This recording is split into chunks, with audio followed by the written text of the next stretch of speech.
I personally believe that the Zoom interview offers an amazing opportunity, especially for introverts and people who like to do a ton of preparation for an interview. You can take that preparation to an entirely new level when you interview via Zoom. In this episode, we'll dive in deep on the best ways you can take your Zoom interviews to an entirely new level. Plus, I'll share one hack that you are crazy not to take advantage of if you are interviewed on Zoom. Okay, if you're ready, then let's jump in. Hi, I'm Tammy. The purpose of the Tammy Little Show is to give high achievers actionable content to propel themselves to senior leadership while living a balanced life. Women leading in corporations and large organizations who want to lead with authenticity at the senior executive level have found their community. If you sign up for my 6-week career coaching program titled Looking for a Place to Shine, Design a Career and Life of Your Dreams, one small piece of that program packs a big punch, and it's all the information that I'll share so that you can prepare for a job interview. And yes, an even smaller piece of that portion is preparation for Zoom interviews. So I go into a lot of detail and literally walk you through the steps preparing for interviews in my coaching program. But for this episode though, I'm just going to focus on that one small piece, and we're going to share some tips to rock a Zoom interview like a boss. In the position I'm in today, I've conducted a lot of interviews. Due to COVID, all of them in the last 18 months have been on Zoom or Microsoft Teams or something else similar to that. And I can tell you, we gave people a ton of leeway because of COVID. If we heard kids in the background, for example, we just made a point to not even consider that or not include any thought about that in our decision at all. But as we move forward and transition to a more usual state of being, the odds are pretty high that Zoom interviews will continue to be a thing, especially for people who are interviewing for jobs in other cities. And then where I work, we make a point to be supremely fair in our interview process. So therefore,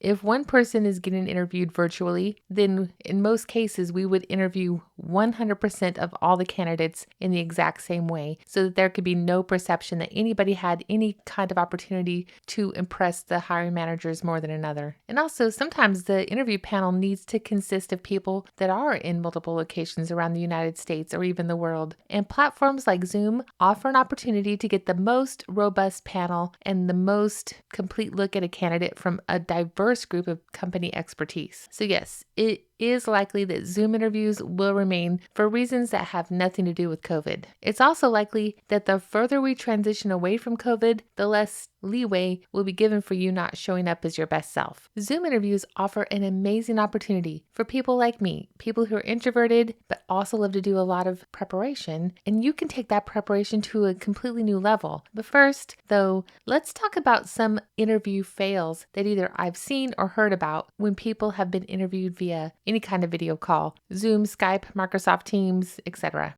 Of course, all the normal things you might expect happen that cause some fails, technical issues, the landscapers come and mow the lawn exactly during the interview, dogs are barking, kids are being homeschooled in the background, all of this. We definitely saw all of that type of thing. No big deal. It was a pandemic. We completely get it. But I think one of the most surprising things I saw was actually a parent who was homeschooling their kids during an interview. And then the kids kept interrupting during the interview. So that's okay. But then this person put the call on mute. And then in front of the camera, they very sternly disciplined the children. It wasn't physically, but it was verbally intense. And it was a little bit uncomfortable for all parties involved. Again, because it was COVID, we basically just disregarded that any of that occurred and just moved on. In a different interview, saw a candidate who was so relaxed. They were in comfy clothes on a big comfy couch. They couldn't even sit up straight because the couch was so fluffy. And it was almost as if they had slept right there. And then they decided at the last minute, oh, I better wake up and do my interview. And then there's plenty of others. I'm going to post on the website some other examples, but things like people trying to be in a quiet location. And these are some things I found across the internet. People trying to be in a quiet location, so they do an interview in the closet with a completely disheveled background. They do interviews with their kitchen in the background, and you can see they haven't done their dishes for days. Things like that. Places where people are doing interviews, and then somebody walks in the room. There was one funny one, which I think we all saw, which was a BBC interview where a gentleman was having a very professional televised interview, and then his children came in the room, and then his wife came in and got the children out, and it was pretty funny. So, those kind of things happen. But to the degree you can, and especially in the post-pandemic time, it will be much easier to control those kinds of things. But to the degree you can, that's partly what we're going to talk about today, is how to control unwarranted or unwanted interruptions, and then how to show up as your absolute best self. When you think about logging in to a Zoom interview, I want you to take it as seriously as if you were going to walk into a very formal conference room for an interview. Let's say the senior leadership team of that company was going to be in the room. How would you dress? Very likely you would put on a suit, you would take the utmost care, you might get a manicure, you might do any number of things to just improve your appearance. You'll have the perfect portfolio or the perfect notebook that just looks so prim and proper, and you will walk into that polished and ready. Well, then you should take the exact same care when you are logging on to a Zoom interview as well. Even if the company tells you, if the HR people tell you that casual dress is okay, I would still recommend stepping it up just a notch or two. Granted, if they say, oh, it's fine, wear a polo shirt, well, then make sure that it's your best polo shirt, or maybe instead just wear a short sleeve button-up shirt with a collar, something at least just step it up, only because you only get one opportunity to impress them. And you just want to set yourself just slightly apart and just make sure that they understand you are taking this as seriously as you can.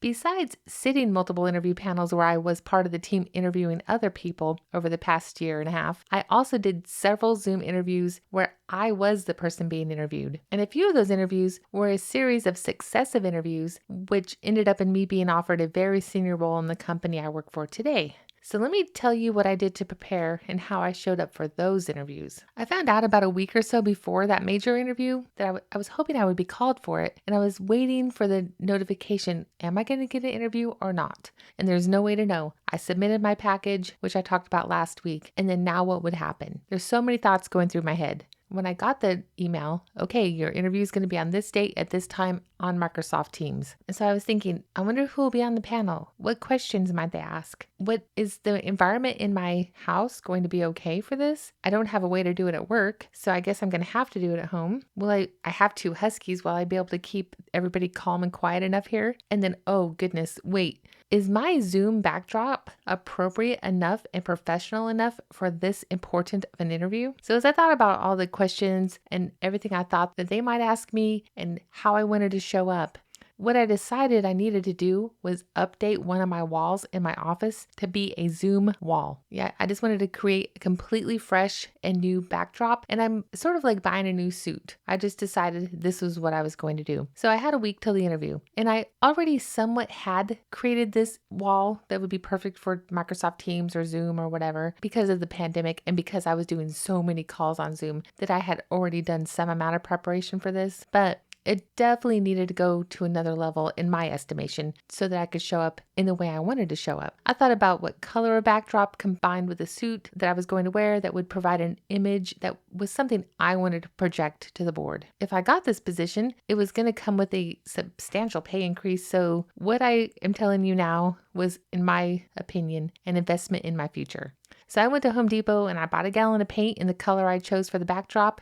And many of you know I have auburn hair, so I chose to go with a nice shade of green that's very complementary to my skin tone and my hair color. And there's a window in my office which provides a ton of natural light, which is lovely when you're trying to do video. It really lights up your face beautifully. But my window is a little bit to the side, so it does create some amount of awkward shadow. And I happen to already have a ring light because of other video recording I do for this type of my coaching business and a course I'm developing. So I just decided to use that ring light also so I could reduce those weird shadows and just create the best overall presentation of my face. And then I went to a home decor store. I went to the back, where all the clearance items are, things that are on sale. I wasn't going to spend a ton of money on this, but I did find a cute wall shelf, a decorative wall hanging, a vase with colorful plant in it, and also I selected some of my favorite books out of my own collection that were 100% appropriate for this audience. And anybody who ever sees me on a Zoom call, I occasionally switch out my books now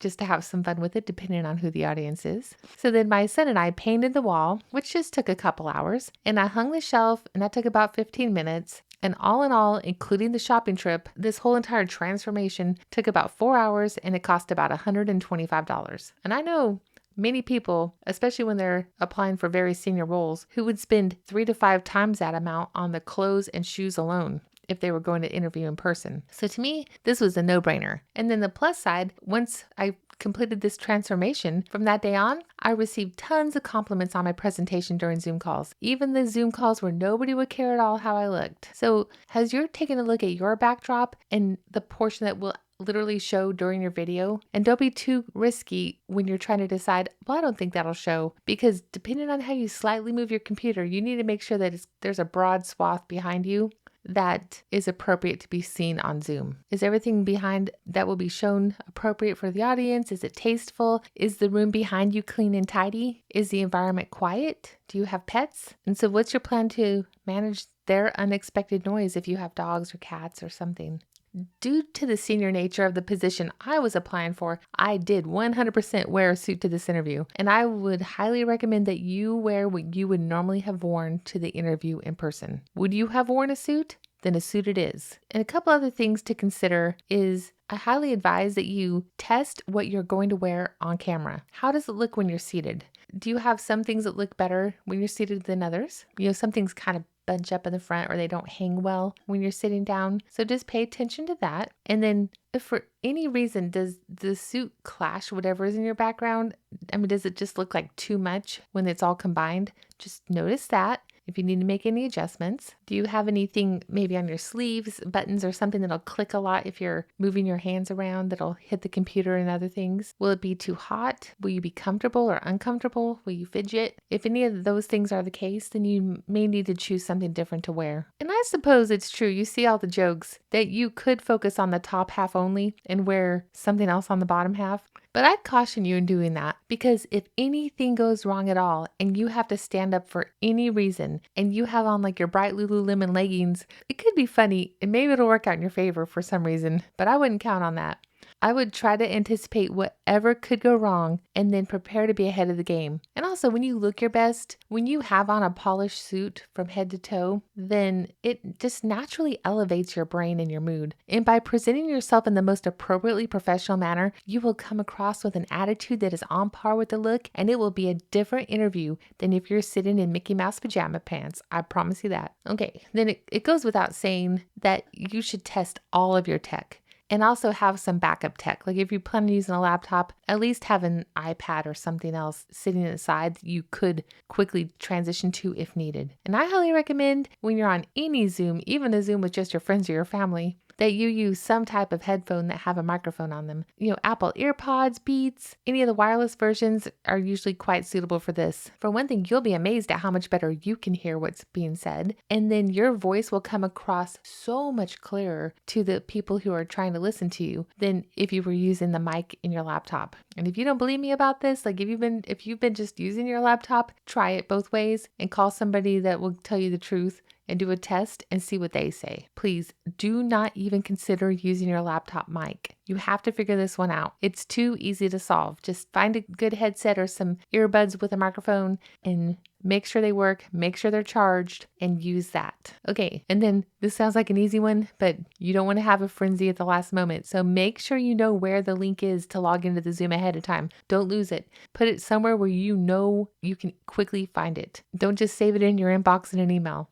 I recommend creating a calendar event on your Google Calendar or something that will remind you, pop up and remind you to get logged in early, and then just drop the Zoom details in that calendar event. Okay, this is what you've been waiting for, the biggest hack of all. And I have a feeling that most people don't take the time to do this. There's certain questions you'll be asked. Why are you the best person for this job? What's your biggest strength? What's your biggest weakness, and how have you overcome it?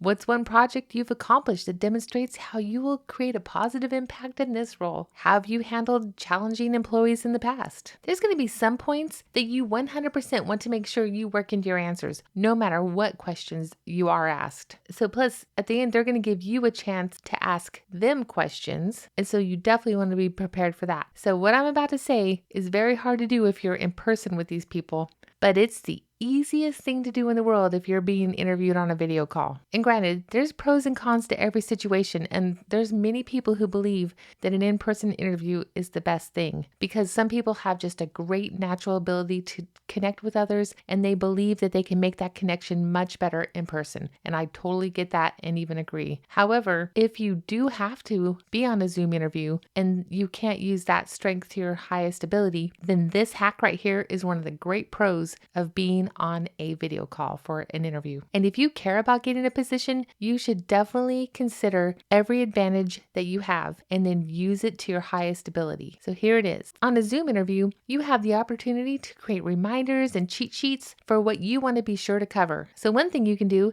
is get a large poster-sized 3M Post-it paper, or if you have a big whiteboard that you can place in front of you, just somewhere that you can write out all the points for the things you will likely want to include in your answers, especially to the most obvious questions. You should have answers prepared for those. Even if they don't ask you those obvious questions, just by going through the effort to write out your responses to the obvious questions, any question they ask you, you will have greater presence of mind for thoughts that you wanted to convey. And just by having the clear thoughts and going through the process, you will have a more organized thought process as you go through any response to all the questions by doing this work. You can write out an outline for why you are the best person for the job. Make a list of what your superpowers are. You can make a list of what you would do the first few months you're on the job. You could write out your vision for your position. You could write out all your greatest weaknesses and a couple of ideas about something you would discuss of how you overcame them. And that'll save you from giving the always goofy answer of, my greatest weakness is I'm such a perfectionist. Nobody wants to hear that one. Never say that one. If you take the time to do this, then the key will then be to hang it up in front of your eyes and in a way that you still seem like you have the natural forward-looking glance with your eyes. And then make sure you can see it with an unobstructed view and that it only takes a quick glance to get your reminder. Now, this will take work ahead of time. And you're also going to want to test to make sure you can see it and that you don't look distracted when giving it a quick scan, which means depending on how you write it, you may need to rewrite it if it doesn't work for you. And guess what? All of that writing will probably make it so you don't even need to look at it because you'll get some really clear ideas in your brain that will just flow out naturally because you've taken the time to organize your thoughts beforehand. Now, I wouldn't put too much on this paper, but definitely just make sure you have some of the key points you want to make sure you get across so that you don't forget. And let me give you a hint. If you're doing a phone interview, this hint applies even more. You can literally write out some of these and have them printed out on paper or on your computer for quick reference. Again, it might take a couple hours preparation to do this, but if it means you have clear thoughts during a very critical interview, just imagine how much less stress you'd have going into the interview and how you would be able to clearly communicate your thoughts if you were this prepared. And remember, they're not going to see your papers and your cheat sheets. They may think, why wouldn't they do this? But that's one of the benefits of having the Zoom interview. And just the fact that you have great responses so clearly ready will demonstrate through your answers and your words that you did prepare and you are taking this interview seriously. So if you do all this work to prepare and show up as the most professional version of yourself, it will demonstrate that you are playing a bigger game. There is unconscious bias of all types. We've talked about that quite a lot in the past couple years, and especially since the George Floyd murder. And you can't control all of these unconscious biases. But one example is having yourself get caught having the worst technical issues of all the candidates who were interviewed that day, or if you have the least professional background. Even if all your answers are amazing, you never know what's going to cause that close comparison between two candidates. Let's say it's just like down to the wire and they can't choose between you and somebody else, and the other person just showed up playing a bigger game with a great technical presentation, a great background, dressed to the nines, and they had great answers, and your background was a mess. If it was really close, it's probably not going to be you. This is an example of an opportunity to control all the aspects that you can control. Make it as hard for them to tell you no as you possibly can. Surprise them when you show up. Even if they already thought you were awesome, surprise them. And then my last tip is to come with energy and let your personality shine through. The company I own isn't called Genuine Driven Women for nothing. Come and let your best self shine through. Be ready to be hired. Come with energy. Look into the camera as much as as you can to simulate making eye contact. Smile, breathe, relax while you maintain your posture. Just simply come ready to be hired. And when you're playing a bigger game, they will hear you more clearly and they will be more ready to notice your expertise. You've got this. If you take all the tips in this episode, you will zoom your way toward becoming their number one choice. You can connect with us on Facebook at Genuine Driven Women, or to learn more about what we offer, check out genuinedrivenwomen.com.